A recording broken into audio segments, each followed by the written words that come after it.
Two of the top three winningest teams of all time to help kick off the season? Yes, please.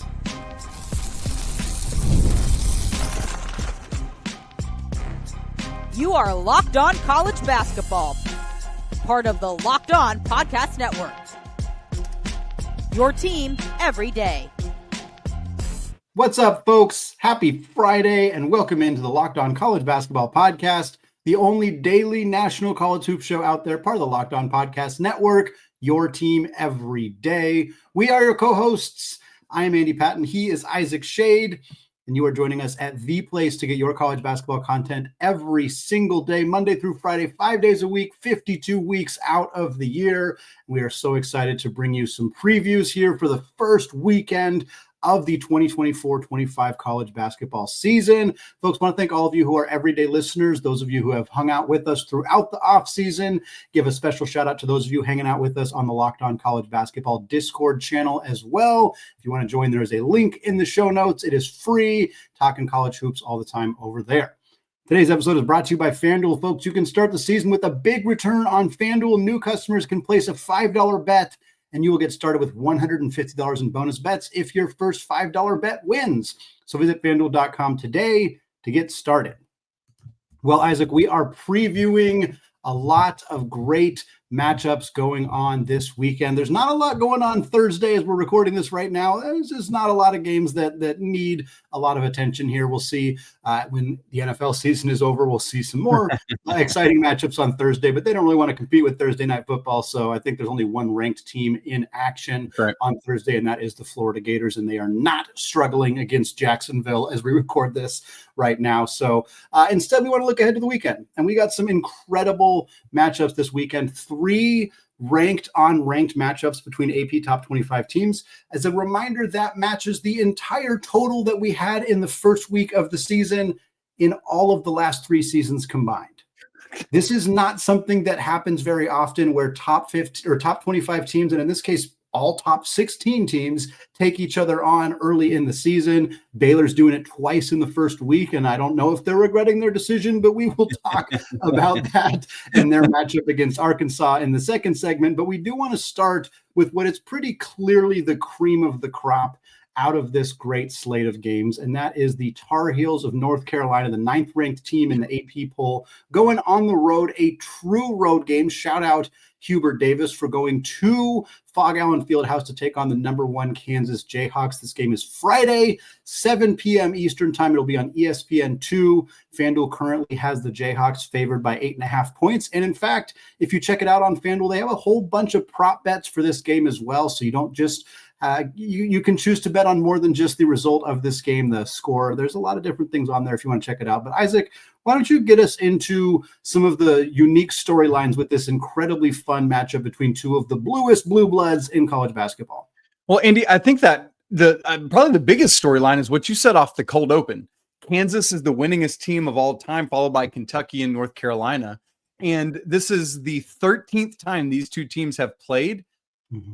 Just the second time ever on one of their two campuses. They played at Fog Allen Fieldhouse in 1960. And this game is the front end of a home and home. The return game next year will be the first time the Jayhawks have ever been to Chapel Hill. Pretty crazy stuff. The last, I think, 4, 5, 6 games in the series have all been NCAA tournament. Kansas has won 4 in a row, including obviously the national championship in 2022 season. And so, Andy, just historic stuff. I mean, obviously, you think about Kansas as like the Mac Daddy of where this came from, with James Naismith to Fog Allen. Well, Dean Smith played for Fog Allen at Kansas. So, I mean, we just got all of these great storylines. Obviously, Roy Williams coached at both these schools. It's just, as you said, some of the bluest of the blue blood we have in our sport. And so it's just a good thing for these programs to be playing in the regular season.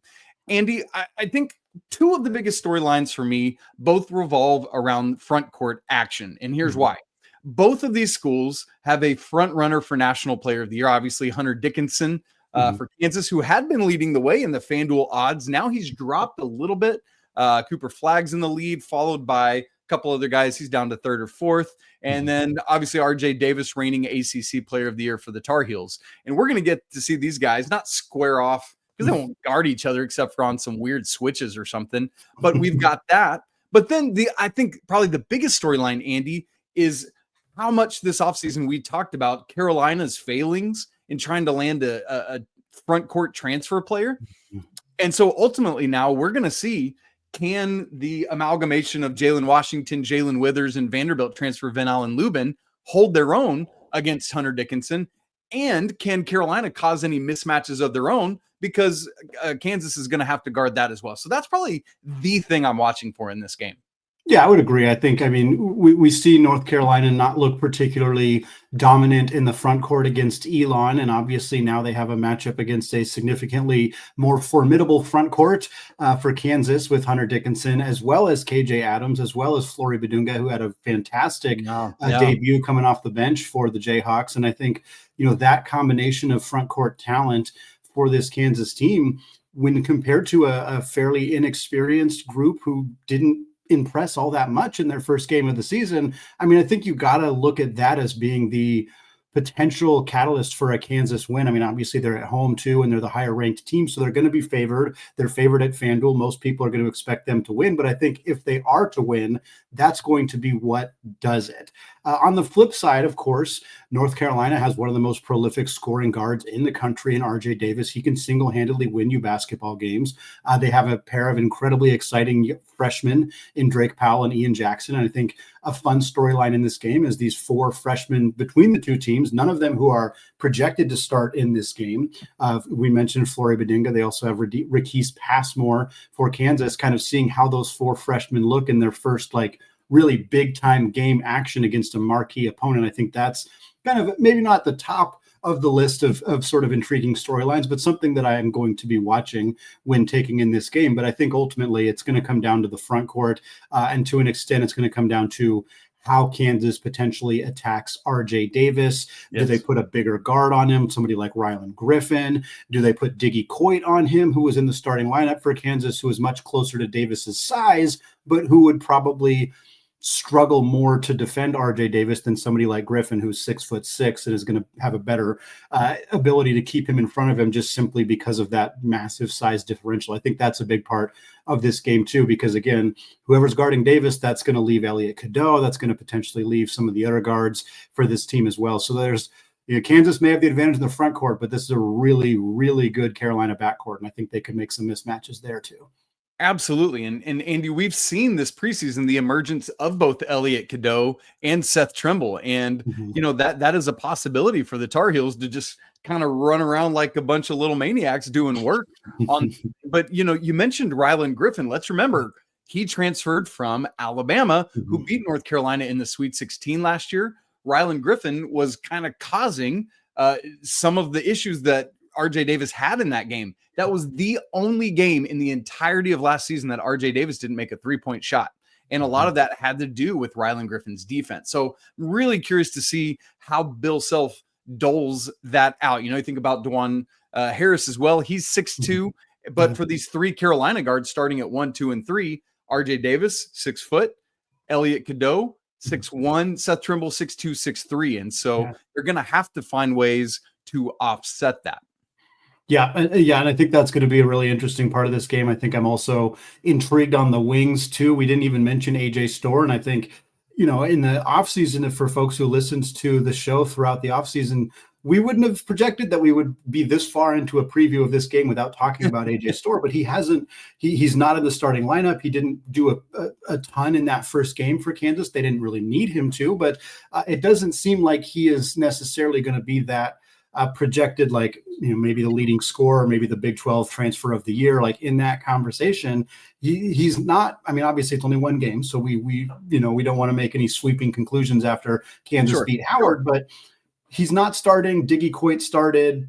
I think there's a real possibility that he ends up being less of a factor than we would have initially projected. But Zeke Mayo, on the other hand, also came off the bench, but he was, if not, I think he was either their leading scorer or their second leading scorer in that first game for Kansas, and he looked really, really good. So I'm very interested to see if Bill Self's going to continue to mix and match, if the starting lineup's going to change for them at all, kind of what that looks like. And then on the flip side for Carolina, kind of getting a chance to see Cade Tyson as he continues to settle in.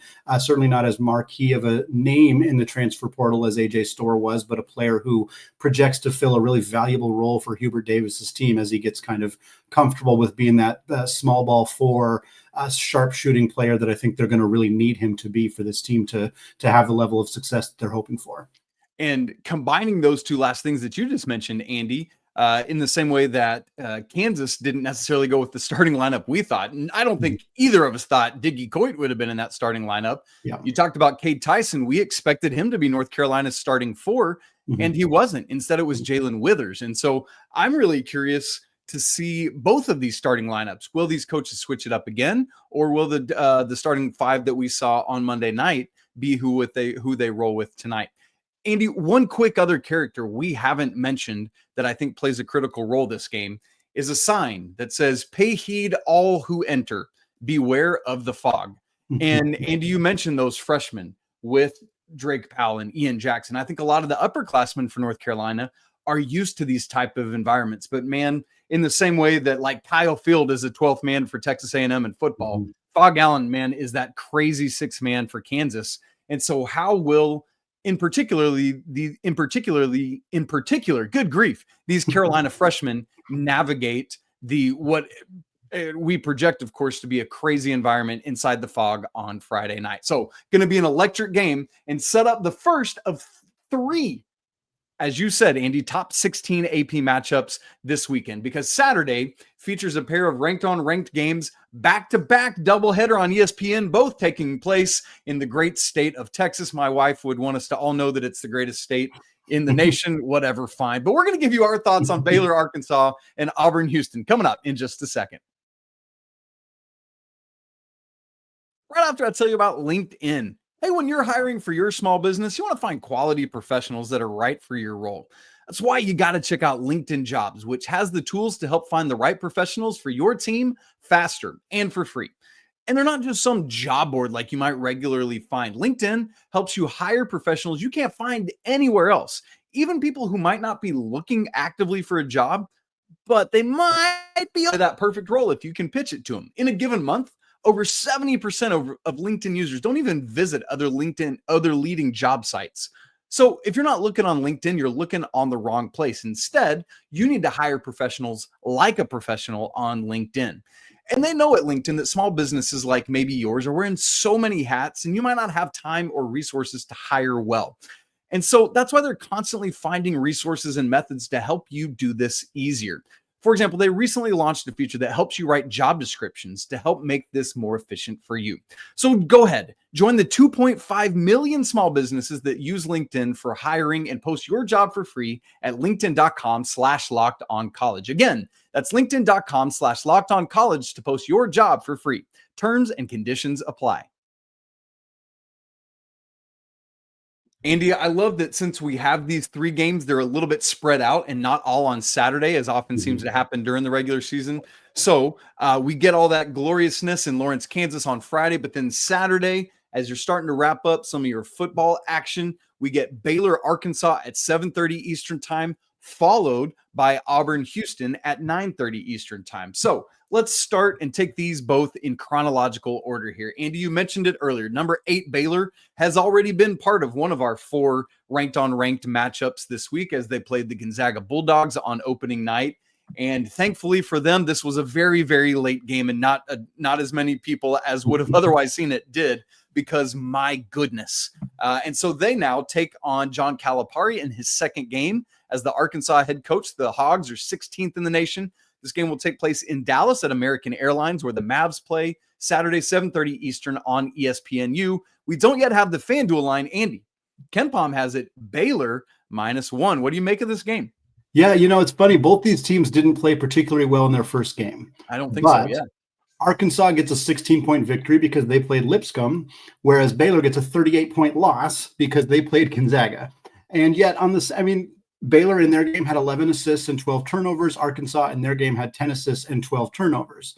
So they kind of looked fairly similar in that specific area. But again, Arkansas is able to out-athlete this Lipscomb team. They're able to get enough production from their guards in particular to secure a victory, whereas Baylor just – it was 8-1 Gonzaga in the first 3 minutes of the game. They came back and took a 9-8 lead. Gonzaga took a lead after that, and then it was never close again. They just were not able to be competitive for 37 minutes of that game against the Gonzaga Bulldogs, in part because star freshman VJ Edgecombe did not step up. We talked so much. I know you and Leaf talked about it, about the successful start to the season that we've seen from so many freshmen this year. Cooper Flagg and Con Knippel, of course, Trey Johnson at Texas, who's probably going to continue to be really productive for them with Tremont Mark out indefinitely with his injury. We saw Will Riley have a good game for Illinois, Igor Demine, et cetera, et cetera. The point is, VJ Edgecombe was not anywhere close to being among them. And he had 2 of 11 in this game. He was 1 of 10 before he dunked all over Mark Few's son in a way that made that the only highlight from the game that they lost by nearly 40. But what I'm really curious about with these two teams in particular in this matchup is the point guard play. Both teams have very talented guards. Both teams have very talented freshman guards in VJ Edgecombe and Boogie Fland. Both teams have talented returning guards, DJ Wagner in his sophomore year, of course, following Calipari from Kentucky, Jeremy Roach, a veteran from Duke, who's now at Baylor. But they don't really have point guards. Like Jeremy Roach has never averaged more than 3.3 assists per game. Arkansas, DJ Wagner didn't really look like a big facilitating point guard. Their leading assist man in their first game against Lipscomb was Flagg, and he had just 3.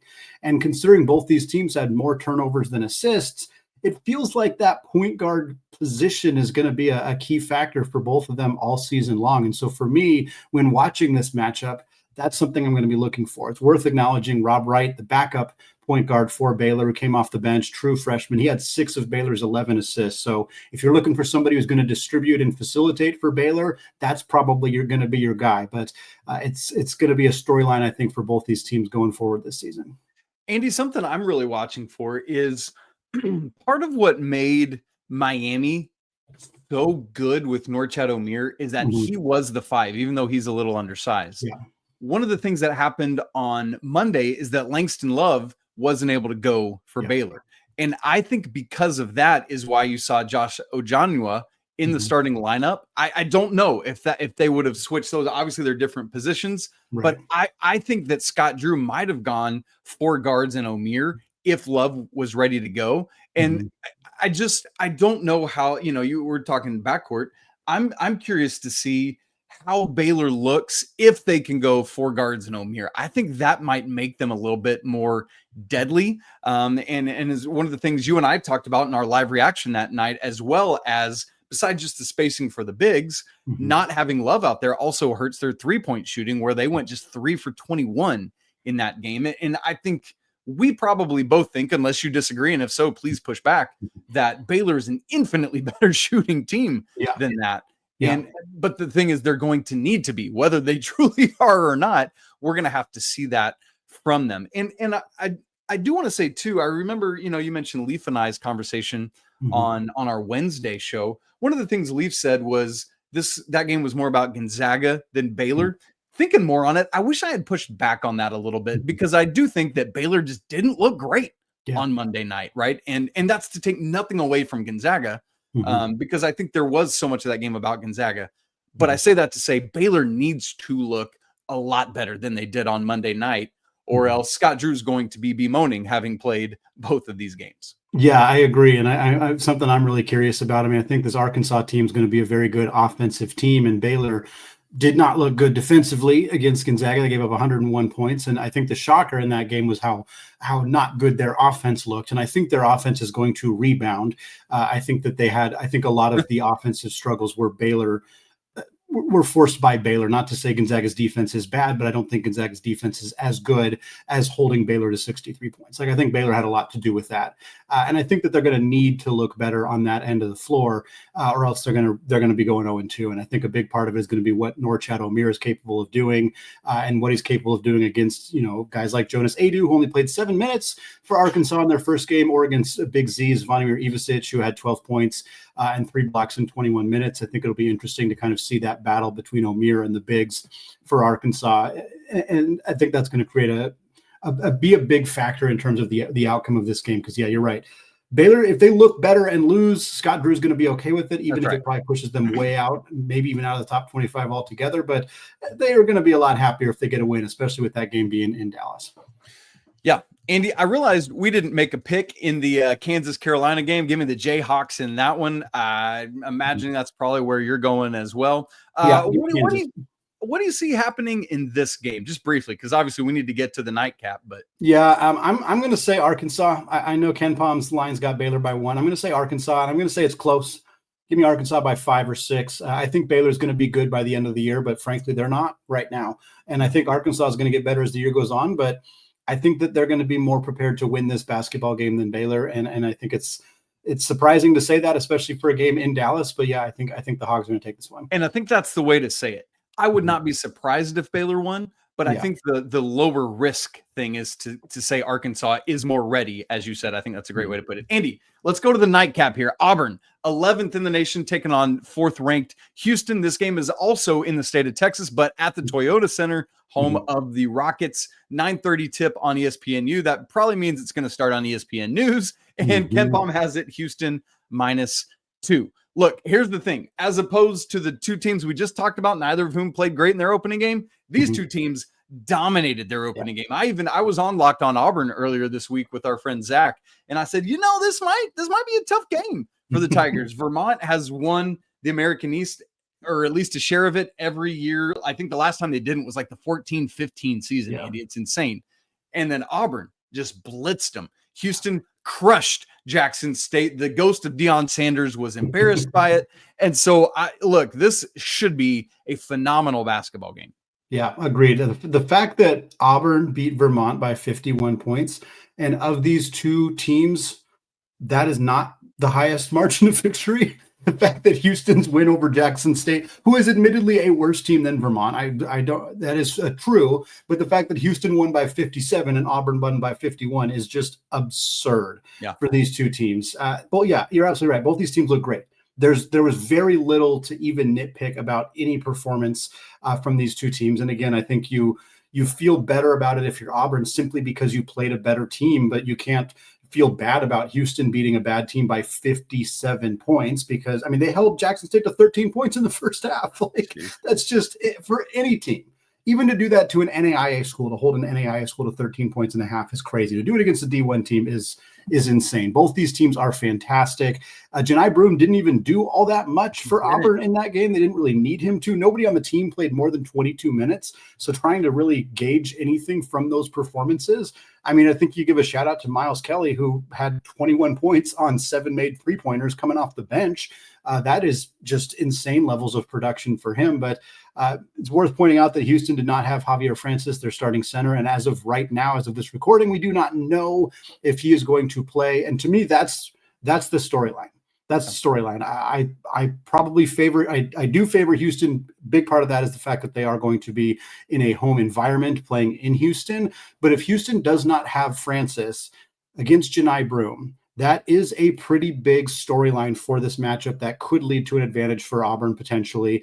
But I like Houston in this one just because of how great they are defensively, because of how much continuity they have, because they're playing in an environment that they're going to be more comfortable. But a lot of that, Auburn's got a lot of continuity as well. They have a lot of returners. They have a better backcourt than they had last year. So there's a lot of intrigue in this game. I wouldn't be shocked if Auburn wins it. I really wouldn't, but I'm leaning Houston with the home court, the pseudo home court being a big factor.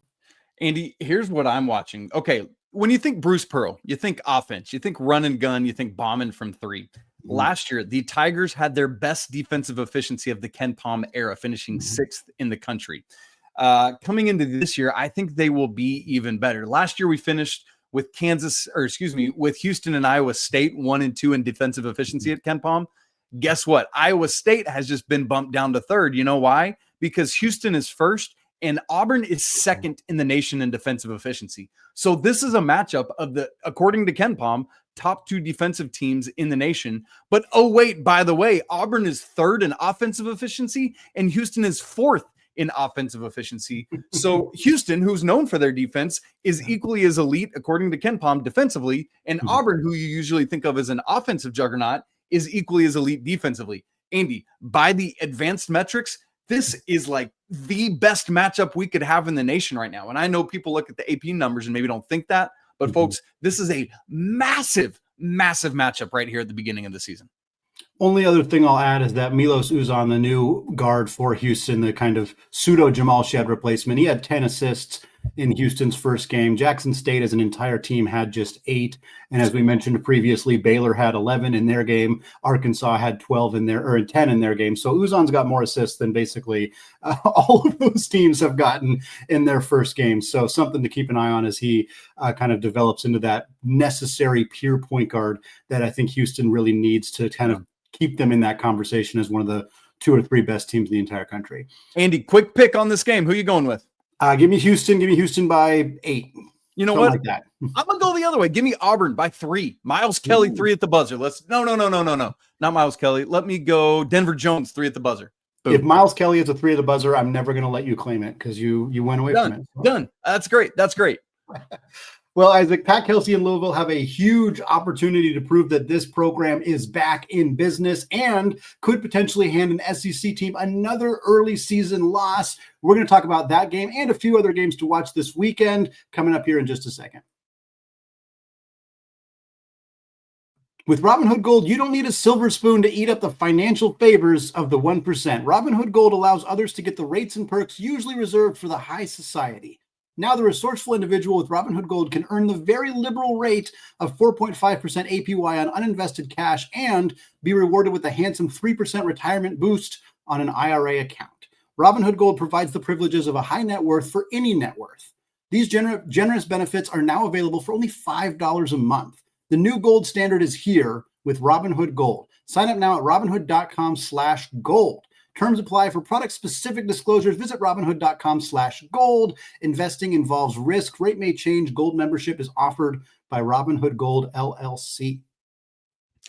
This episode's also brought to you by our good friends at FanDuel. Get ready to tackle the NFL action with FanDuel. It's America's #1 sportsbook because right now, all you new customers out there, you can bet $5 and get $150 in bonus bets if you win. The FanDuel Sportsbook app gives you everything you need to place live bets on the NFL all in one place. So maybe you get a hunch in the middle of the game. You can check out the latest stats, view live play-by-play, and so much more, just right there on the same page where you place your bets. Andy, we've just talked about these 3 ranked-on-ranked matchups. How about the national championship odds for all 6 of them? Houston, the best odds at plus 1,100, followed by Kansas at plus 1,300, Auburn at plus 2,000, UNC plus 3,000, Arkansas plus 4,000, and Baylor at plus 5,000. If you want to get in on any of that action, or maybe those prop bets for the Carolina-Kansas game that Andy talked about earlier, go check it all out at FanDuel.com. You'll get started again with $150 in bonus bets if you win that first $5 bet. Never waste a hunch and go make every moment more on FanDuel.com, an official sportsbook partner of the NFL. Oh, Andy, we have a very intriguing matchup inside the KFC Yum Center on Saturday. Number 12 Tennessee is traveling to Louisville.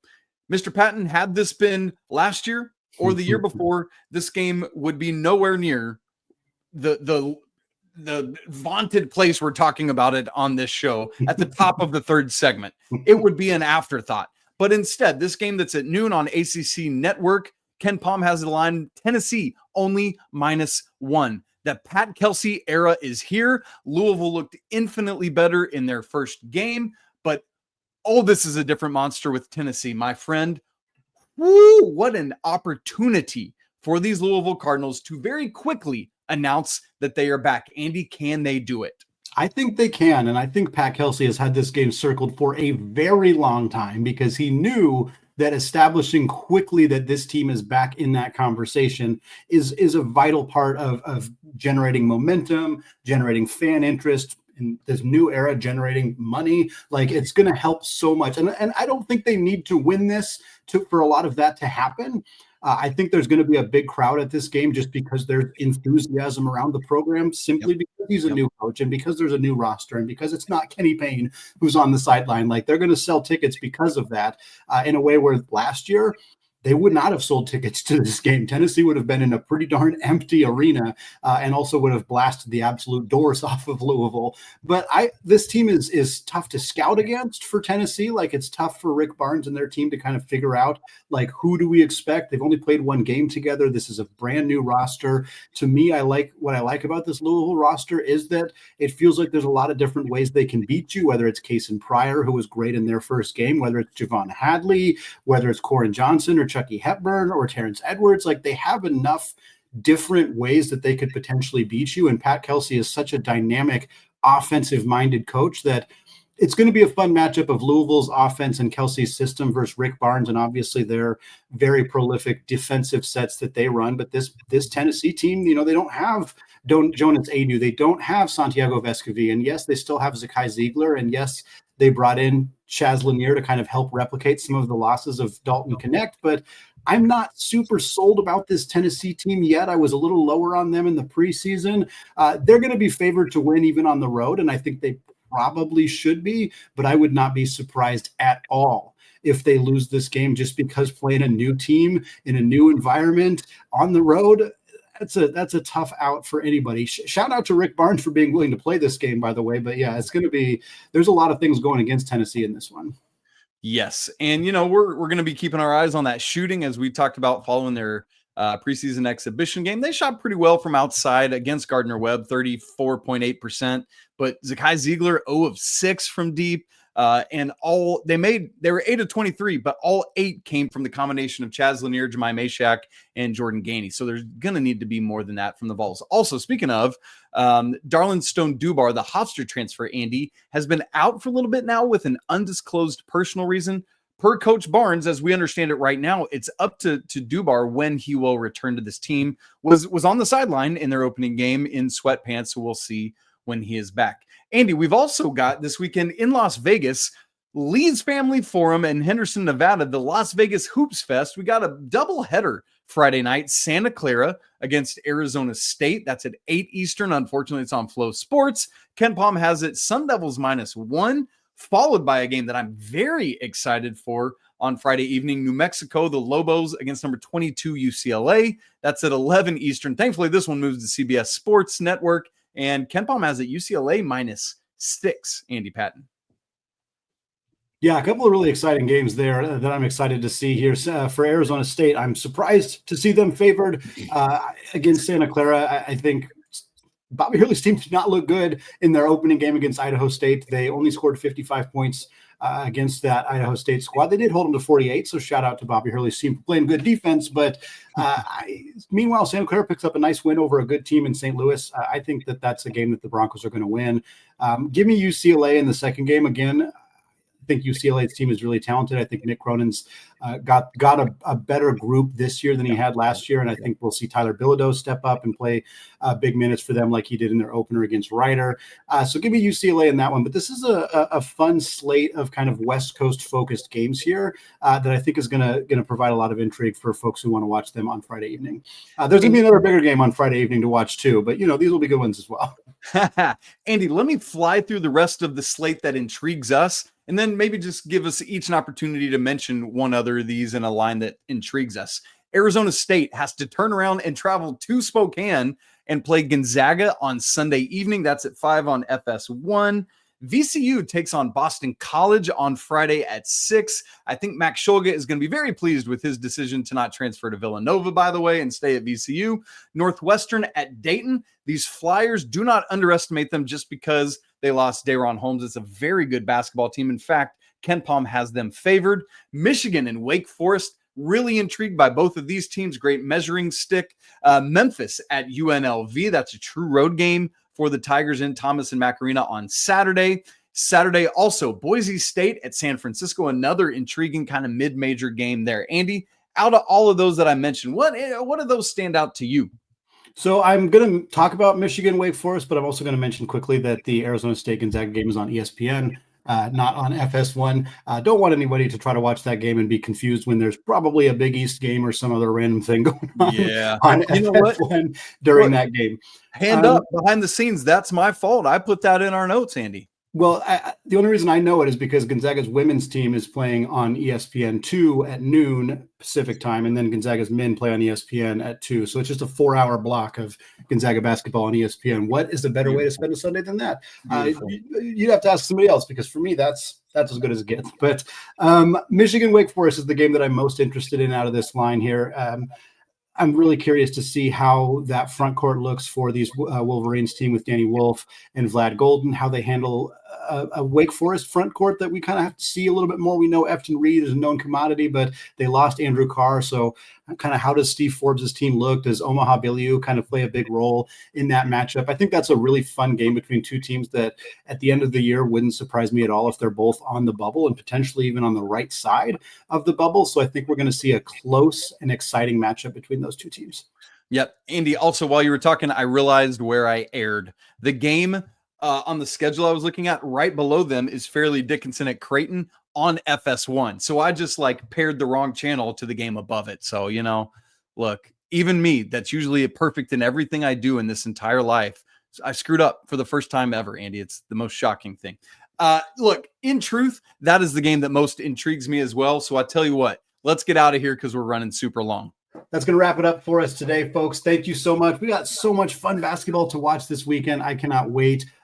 Starting it off with that North Carolina-Kansas game is an incredible way to get into a weekend. Fun stuff on Saturday and Sunday as well. College basketball is back. We get to do this every weekend from now until April. I cannot wait. Thank you so much to those of you who have made the show your first listen or your first watch of the day.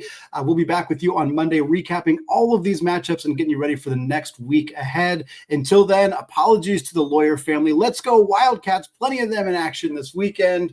And until Monday, peace out.